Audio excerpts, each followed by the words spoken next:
Bienvenidos al programa de hoy, a nuestro estudio bíblico. Vamos a iniciar con una oración. Padre, te damos gracias por este día. Señor, te queremos pedir que sea tu Espíritu el que hable a nuestros corazones. Que, Señor, nos ilumine en el estudio de las Escrituras para que podamos crecer más en ti. En el nombre de Jesús. Amén. Bueno, el estudio de hoy está titulado Los pactos ayer y hoy. Y esto va a estar hecho en dos sesiones. Una, la primera el día de hoy, que va a ser basada mayormente en el libro de Gálatas. Y la próxima semana, si Dios lo permite, vamos a estudiar la segunda parte, que va a ser mayormente basada en el libro de Apocalipsis. Entonces, tal vez le gustaría tomar algunas notas del tema de hoy, es importante. En, en toda la existencia del planeta Tierra, siempre han habido tres categorías de personas, básicamente. No importa la raza, no importa la nacionalidad, la posición geográfica, ni el intelecto a veces no importa en esto, pero se da el caso de que hay personas que son calientes, en el sentido apasionadas con lo que hacen, que le ponen todo lo que tienen a lo que están haciendo. También hay personas que son el opuesto, completamente frías en todo, no se valen en sus propias acciones, no se preocupan por nada, están completamente apáticas a cualquier asunto en el tema religioso, estoy hablando. Y también hay una gran cantidad, en medio de esos, el caliente y el frío, hay una gran cantidad de gente que está tibia. Y principalmente hablando en este tema religioso, Dios habla en el libro de Apocalipsis de la iglesia de la Odisea, que es una iglesia que está tibia, está muy conforme, está muy tranquila con sus propias cosas, pero conforme va avanzando el tiempo, el reloj del tiempo ya va marcando casi la venida de nuestro Señor Jesucristo, este grupo del medio va a desaparecer y solamente van a haber dos tipos de personas. Cuando ya el Señor venga a las nubes de los cielos, solamente van a haber dos tipos de personas. Esas que están completamente apasionadas y que viven para el Señor y que dan todo, incluso su vida por Él. Y las otras, pues que están completamente apáticas y no quieren nada que ver con Él. Este, este tema tiene mucho que ver con los dos pactos, porque los dos está el antiguo pacto y está el nuevo pacto. Los pactos que son promesas en el pacto antiguo son las promesas del hombre hacia Dios. Y en el pacto nuevo son las promesas de Dios hacia nosotros. Entonces vamos a estar visitando las escrituras y viendo cómo se desarrolla y cómo se han venido desarrollando estos dos pactos desde el Edén hasta el día de hoy. Vamos, como les dije, a estudiar en el libro de Gálatas. Vamos a echarle un vistazo rápido al capítulo 1, 2, 3 y 4. Estos capítulos, bueno, el libro de Gálatas fue escrito por Pablo. Y en la primera parte, el capítulo 1, los versículos del 2 al 10, él viene relatando su experiencia con la iglesia de Gálatas y también su experiencia principal, ¿verdad? Se viene dando ahí un asunto donde muy rápido, después de que ya él los había enseñado, empiezan a tener ideas que van en contra del evangelio, de la justificación, que es lo que Pablo les ha venido enseñando durante todo ese tiempo. Entonces él está lidiando con esa situación. Después ya cuando empezamos en el capítulo 2, Pablo ya empieza a defender su punto en la justificación por la fe en Jesús solamente. Y eso lo van a encontrar mayormente de los versículos 11 en adelante y después sigue el tema hasta el capítulo 4 y el versículo 31, que es el final del capítulo. Y la última parte, otra parte que viene ahí en el libro de Gálatas que vamos a ver, es la parte práctica donde él defiende la posición del Espíritu Santo en nuestras vidas y cómo él obra en la vida del cristiano. Entonces eso es básicamente, pero hoy mayormente nos vamos a enfocar en esa parte 2, que es la defensa de Pablo de la justificación por medio de la fe en Jesucristo solamente. Entonces, para darnos un poquito de montar el escenario, bueno, Pablo es el apóstol que fue escogido por nuestro Señor Jesucristo para predicar a los gentiles, porque en un momento el mensaje fue solamente dado a los judíos. Incluso nuestro Señor era judío, la promesa fue dada a Abraham, que también era judío, y entonces, pero llega un momento después de la crucifixión que ya el mensaje va a los gentiles. Entonces, hay mucho conflicto, porque se está dando el conflicto ahí del antiguo pacto, y esto ya es después de la cruz. Ya esto son años, son un tiempo después de que ya nuestro Señor murió en la cruz del Calvario. Entonces, vemos que esa filosofía todavía de un antiguo pacto, de una salvación por obras, está todavía presente aquí en estos Gálatas que ni siquiera eran judíos.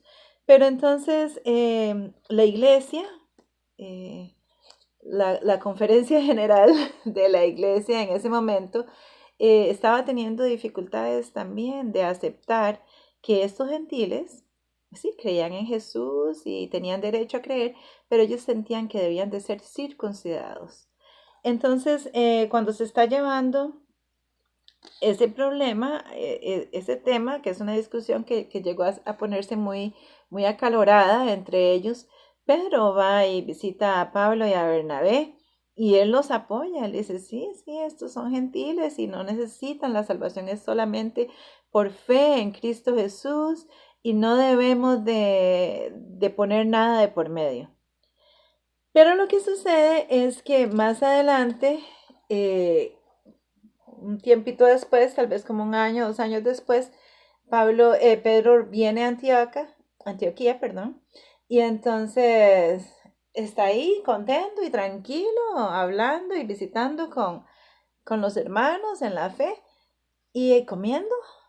Pero en eso viene alguna gente también que ya había estado, que son de la conferencia general, y donde Pedro los ve, se levanta y se quita porque él no quiere verse comiendo con gentiles. Esto ofende muchísimo a Pablo.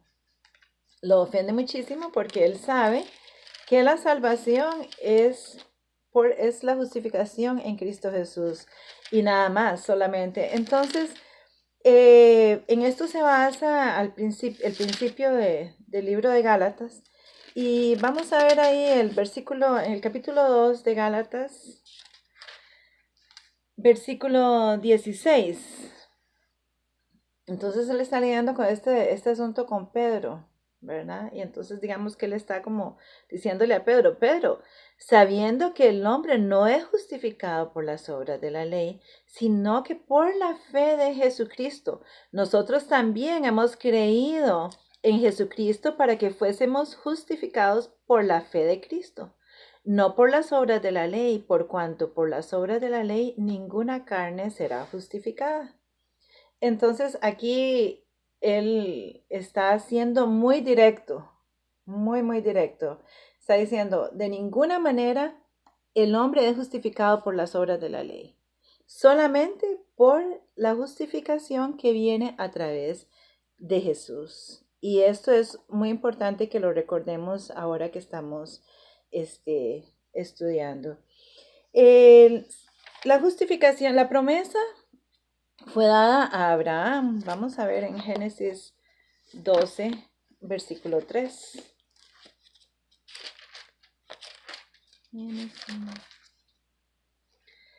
Dice, y bendeciré a los que te bendicen, y a los que te maldicen maldeciré, y serán benditas en ti todas las naciones de la tierra. Ahí vemos que Dios le está dando una bendición especial a Abraham. A Abraham le fue predicado el Evangelio en ese momento, porque es el mismo pacto que Dios tenía desde antes de que este mundo llegase a existir, que entró en vigencia cuando el hombre pecó. Entonces a Abraham se le dieron estas promesas, esas mismas promesas que a Cristo, nuestro Señor, le fueron dadas de parte del Padre, porque es en el Señor Jesús que todas estas promesas llegan a ser activas, llegan a ser verdaderas en nuestra vida. No es a través de Abraham, es a través de Jesús. Abraham también le fue dada esta promesa, pero estas mismas promesas fueron dadas al Señor Jesús por medio del Padre, porque Él fue el que el que lo hizo posible. Entonces vamos a ver aquí algo importante, porque aunque Él nos está diciendo que por las obras de la ley nadie es justificado. La ley de Dios es perfecta. La ley de Dios es eterna. La ley de Dios revela su carácter.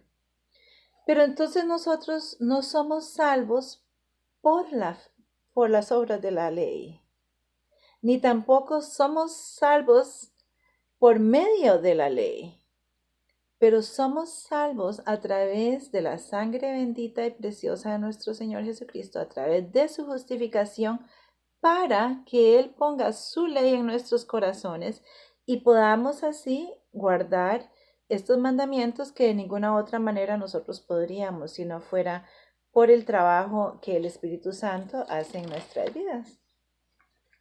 Vamos a ver aquí en el capítulo 4 de Gálatas.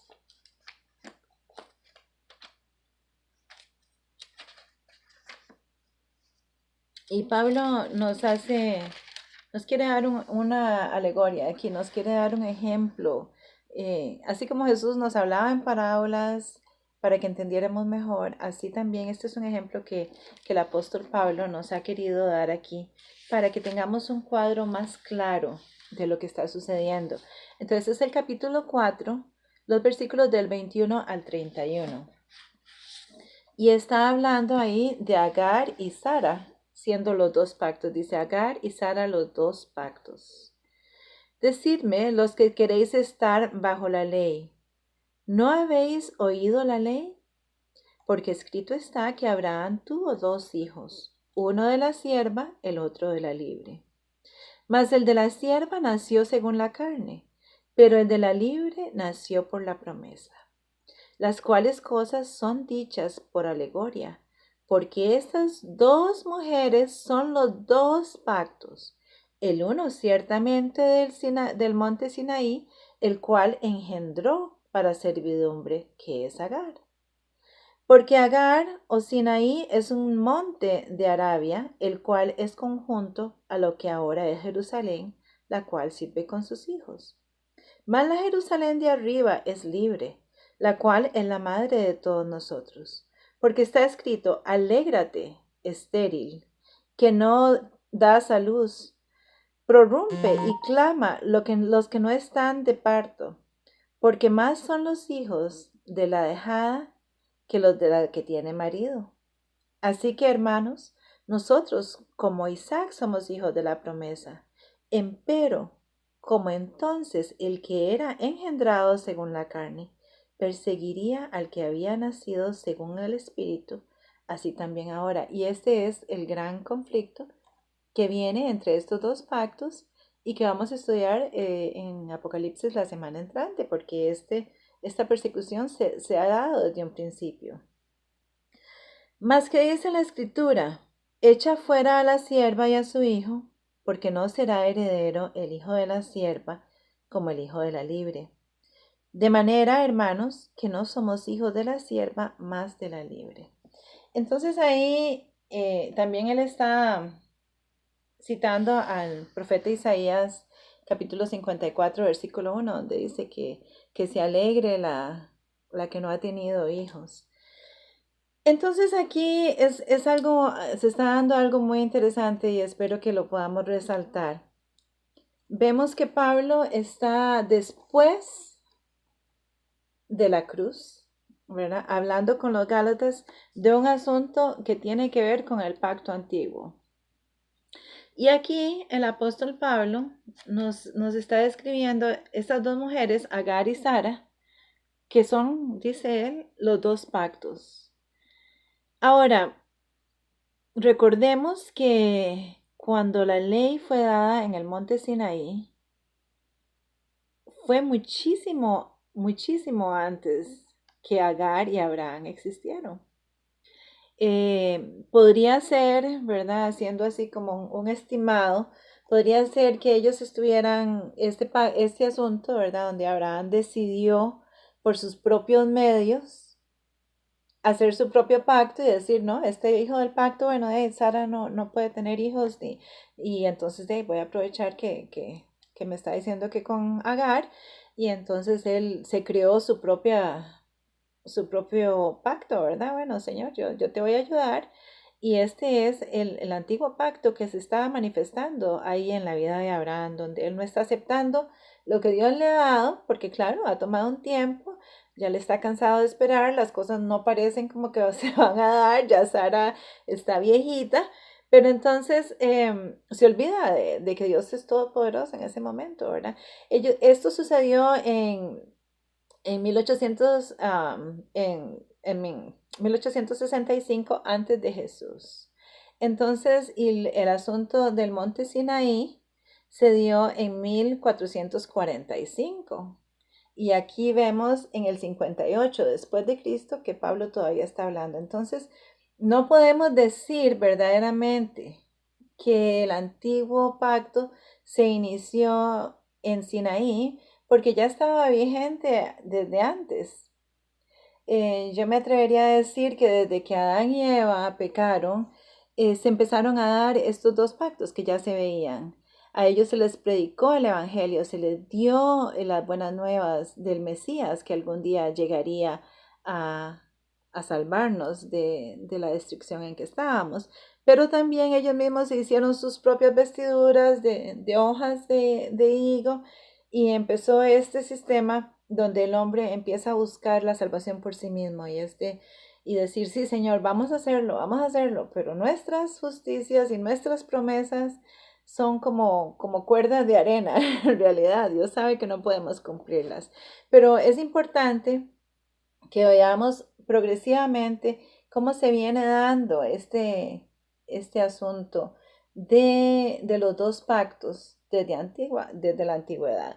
Porque aquí nos está diciendo que Agar y Sara son las mujeres de estos dos pactos, pero ya sabemos que Agar estuvo muchos años antes de que se diera el Sinaí. Entonces se viene dando esta filosofía, este conocimiento. Ahora, en el afán del hombre de hacer su propia salvación, de justificarse propiamente, se ha apartado de Dios en gran manera y se ha hecho lo malo en gran manera. Tanto así que los mandamientos de Dios, que son su ley, que reflejan su carácter, que son para bendición, es un regalo que Dios le ha dado a la humanidad. Es un regalo que Dios le dio no solo a Israel, sino a todo el mundo, porque esos 10 mandamientos son 10 promesas del Señor de ayudarnos a cumplirlas, de acercarnos más a Él, de escribir esa ley en su corazón, porque esa ley es importante, no para salvarnos, pero sí para vivir en ella a través de la obra que hace el Espíritu Santo en nuestra vida. Entonces, lamentablemente, en esta rebelión del hombre, se dieron a la tarea de quitar, de decir, bueno, ya la cruz abolió los mandamientos. Ya los mandamientos no tienen nada que ver con la salvación. Bueno, no somos salvos por los mandamientos, pero sí tienen que ver con el fruto que damos en nuestro Señor Jesucristo. Entonces, ¿qué sucede ahí? Que hay gente que dice, bueno, la gente dice, ya los mandamientos no importan. Primero dijeron, bueno, no importa nada, los agarramos y los tiramos. Y después dijeron, bueno, vamos a arreglarlos. Mejor vamos a arreglarlos. Vamos a quitar uno y a sustituirlo, que fue el sábado, como el día de reposo del Señor, instituyendo el primer día de la semana como si fuera el día que Dios bendijo y santificó, que no lo es. Entonces ahí está este antiguo pacto todavía manifestándose en la forma de esta rebelión. Vamos a hacer las cosas de nuestra manera y las cosas no son así. Porque entonces se dice, bueno, entonces después de la cruz se abolió la ley y ahora vivimos a través en el nuevo pacto, que solo tiene que ver con el Espíritu Santo, las obras del Espíritu Santo. Pero el Espíritu Santo nunca va a ir en contra de sí mismo. Y Él es Dios, así como es Dios el Padre y Dios el Hijo, y todos están en armonía. Lo que es de uno es del otro. Entonces vemos ahí, y esto tiene muchísimo que ver, y es muy importante que abramos los ojos y estudiemos la palabra. ¿Qué dice el Señor? ¿Qué es lo que verdaderamente es la verdad? Porque algunas veces hemos escuchado tanto la tradición que la verdad desaparece de nosotros mismos y se requiere esa obra del Espíritu Santo para abrir los ojos, para que nosotros podamos entender, ver, abrir nuestros oídos para que podamos escuchar. Entonces vemos que desde el Edén, el momento en que Adán y Eva pecaron, en ese momento Dios les reveló el plan de salvación. Se sacrificó el cordero, símbolo del cordero de Dios que quita el pecado del mundo, que dice Apocalipsis que había sido inmolado desde la fundación del mundo. O sea, Dios ya tenía este plan del nuevo pacto, este plan de la salvación, el plan de la gracia, que no empezó con Abraham, porque ya venía desde antes, pero se activó, se puso activo en el momento en que el hombre pecó y empieza a desarrollarse y empieza esta lucha entre las cosas que el hombre cree que debe y quiere hacer. Por ejemplo, cuando Dios trajo al pueblo de Israel, lo sacó de Egipto con mano poderosa. El pueblo de Israel tenía 400 años de estar en Egipto y en una tierra de idolatría, en un lugar donde no estaban santificados, no estaban buscando al Señor como deberían. Fue la pura gracia y misericordia del Señor que los sacó de Egipto. Entonces, ¿qué hizo? Bueno, con mano poderosa las 7 plagas para sacarlos. Los llevó en el desierto. Durante el día les ponía una nube para que no sintieran el calor del desierto. Ahí habían niños, habían mujeres embarazadas, habían ancianos, habían jóvenes. El Señor sabía, habían animales. Él les mostró su misericordia en la noche, que el desierto se pone frío. El Señor se manifestaba como una columna de fuego para calentarnos y decirles, yo estoy aquí, no teman, yo soy su Dios. Les daba agua de una roca y esa roca es Jesús. Mientras que el monte humeaba, cuando la presencia del Señor, el agua fluía de la roca, de esa roca que es Cristo, esa gracia, esa misericordia que se estaba manifestando ahí en el pueblo de Israel. Claro que al escuchar Israel, al oír los truenos, al escuchar la voz de Dios, ellos dijeron, todo lo que el Señor diga, nosotros haremos. El antiguo pacto. Ellos diciendo, Señor, no se preocupe, nosotros vamos a hacer todos. Pero en realidad lo pudieron hacer. Lo pudieron lograr. Ni siquiera había bajado Moisés del monte. Cuando ya tenían construido un ídolo, cuando ya estaban en abominaciones, en inmoralidades sexuales, en todo tipo de perversidad. O sea, no les duró la palabra, no les duró en el hecho, pero nada, se desvaneció. Y esto fue un compromiso que ellos dijeron, lo que tú has dicho, Señor, eso guardaremos, eso haremos. Pero esas promesas que ellos hicieron fueron vanas. Sin embargo, el Señor les había mostrado todo el amor, el poder, el cariño, su manera, su propósito, su plan para la salvación. Pero entonces vemos cómo, sí, el hombre sigue apartándose, sigue diciendo, Señor, yo lo voy a hacer a mi manera. Y esa manera del hombre nunca ha resultado. El pacto antiguo, vamos a ver ahí, me gustaría que viéramos los 10 mandamientos en Éxodo 20. Démosle un vistazo al versículo 1.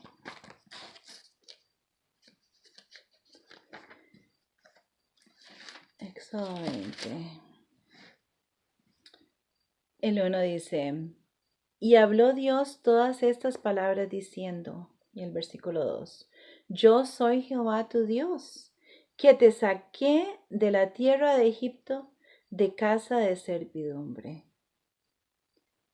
Primero que todo, estos mandamientos eran son para los cristianos, eran para Israel. No era algo que Dios les estaba dando. Yo soy Jehová tu Dios. Se le está estableciendo esa redención, ese poder, esa salvación, esa misericordia, esa gracia del Señor. Yo soy Jehová tu Dios. Qué poderoso es eso. Que te saqué de la tierra de Egipto, de casa de servidumbre. Entonces, esta es la introducción que Dios está haciendo a sus mandamientos, ¿ok? Porque yo he hecho esto por vos, ahora te voy a dar este regalo, que es mi ley, que es mi ley. Ahora, les hablaba hace un momento de cómo el hombre se ha dado a la tarea de incluso decir que los mandamientos de Dios están abolidos. Y cuando tenga tiempo en su casa, siéntese a ver el Éxodo 20 y vea las cosas que el Señor tiene ahí escritas. Pero el sábado, el versículo 9 dice, 6 días trabajarás y harás toda tu obra, mas el séptimo día será reposo para Jehová tu Dios. No hagas en él obra alguna tú, ni tu hijo, ni tu hija, ni tu siervo, ni tu criada, ni tu bestia, ni tu extranjero que está dentro de tus puertas. Porque en 6 días hizo Jehová los cielos y la tierra, el mar y todas las cosas que en ellos hay. Y reposó el séptimo día. Por tanto, Jehová bendijo el día de reposo y lo santificó. Quiero hacer aquí un paralelismo entre lo que es, porque el sábado es un monumento de la creación. El sábado es lo que nos dice que el Señor Jesús, que el Señor Dios Todopoderoso es el creador del cielo y de la tierra. Y por eso Él nos dice que lo guardemos, que lo veneremos, porque así como todos los mandamientos son importantes, pero Él sabía que se iba a dar este caso con el cuarto mandamiento, y entonces Él nos dice, recuerden el día sábado para santificarlo. Pero quiero ver aquí, busquemos el versículo antes de mencionarles esto, de Deuteronomio 5:15. Un paralelismo entre Jesús y el sábado es lo que quiero enseñarles. Pero primero vamos a ver este versículo de Deuteronomio capítulo 5, versículo 15.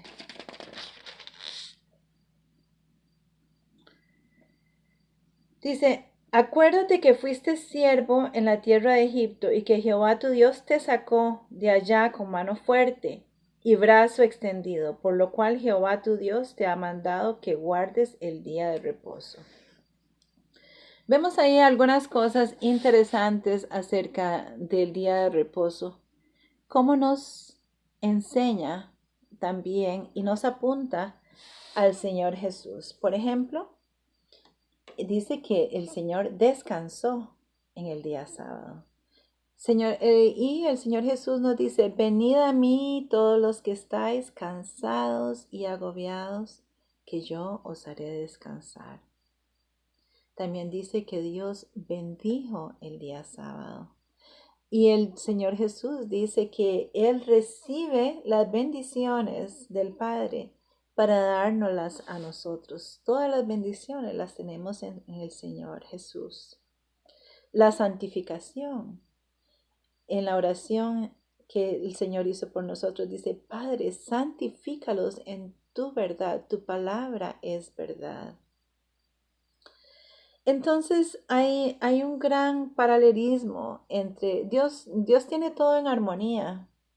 Así como el universo se mueve en perfecta armonía, así su palabra y así todas las cosas que tienen que ver con nuestra salvación. Todo está ligado, todo es importante. Entonces vemos que nosotros no hemos sido salvos por medio de la ley, pero sabemos que la ley es importante para Dios. Nuestro Señor Jesús vino en nuestra carne y Él guardó la ley a perfección. Ahora, el Señor no guardó la ley a perfección para que usted viva como le dé la gana. No, Él la guardó a la perfección para poder tener el poder de clavar sus pecados en la cruz del Calvario y también esa naturaleza carnal, esa lucha que tenemos con esta herencia con la que nacimos, para darnos la victoria y escribir esa ley en el corazón nuestro. Porque no podemos decir que amamos a Dios y vivir como el diablo. No podemos. Y vemos que sus mandamientos son mandamientos de amor, que nos llaman a tener una familia, un papá, una mamá, los hijos, a no cometer adulterio, a no robar, a no matar. Todas estas cosas permiten que el ser humano pueda vivir en armonía con el resto de la sociedad con la que se relaciona, y con el hogar, con los hijos, en fin, y con Dios. Este pacto, el pacto de gracia, el pacto de Dios, es un pacto que nos da esperanza, porque sabemos que nosotros no podemos guardar. Si nosotros dijéramos, bueno, como dijeron los judíos, voy a guardar la ley, voy a hacer todo lo que dice la ley, voy a hacerlo. Ahí mismo somos defraudados, así como Israel dijo, todo lo que tú digas, Señor, eso haremos. Inmediatamente estaban haciendo lo que no era. Pero Dios nos da ese poder al entregarle nosotros la voluntad al Señor. Y es muy importante porque conforme se va avanzando el reloj del tiempo y conforme, porque ya el Señor está a las puertas, entonces se van a ver estos dos grupos muy, muy definidos. El Señor no quiere que ninguno se pierda, sino que todos procedamos al arrepentimiento. Pero desafortunadamente no todos van a ser salvos por su propia voluntad. Mucha gente escoge no servir al Señor. Pero entonces tenemos que darnos cuenta que su ley no está abolida, que por nosotros mismos no podemos cumplirla, pero que al entregarle nuestra voluntad al Señor, al entregarle nuestro corazón, pedirle que lo tome, porque ni siquiera nosotros podemos entregarla. Pero la voluntad es algo que rige mucho al ser humano. La voluntad es muy poderosa y por eso debemos de poner nuestra voluntad en el Señor, para que Él haga su voluntad en nosotros y entonces se pueda dar ese fruto de justicia que solamente está en Él.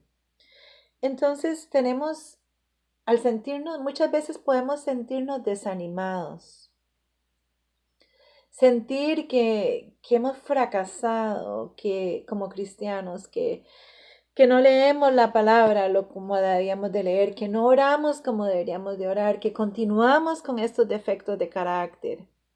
Pero en esos momentos debemos de clamar al Dios Todopoderoso. Debemos de entregarnos a Él y decir, Señor, toma mi voluntad, ayúdame. Ayúdame, levántame, Señor, y tomar fuerza de su fuerza. Tener esperanza en Él. Tener el amor que viene de Él que transforma, que nos transforma tan débiles como somos en gigantes para Él por medio de su gracia. Debemos de recordar que el Señor ha prometido, el que a mí viene, yo no le echo fuera. Él ha dado su palabra y su palabra es fiel y verdadera, no es hombre para que mienta. Y Él dice, el que a mí viene, no le echo fuera. Vengamos hoy al Señor, entreguemos nuestra voluntad y empecemos a vivir en ese fruto de justicia, para que cuando Él venga en las nubes de los cielos, con poder y gran gloria, podamos nosotros también decir, este es nuestro Dios, le hemos esperado y Él nos salvará. Que Dios le bendiga.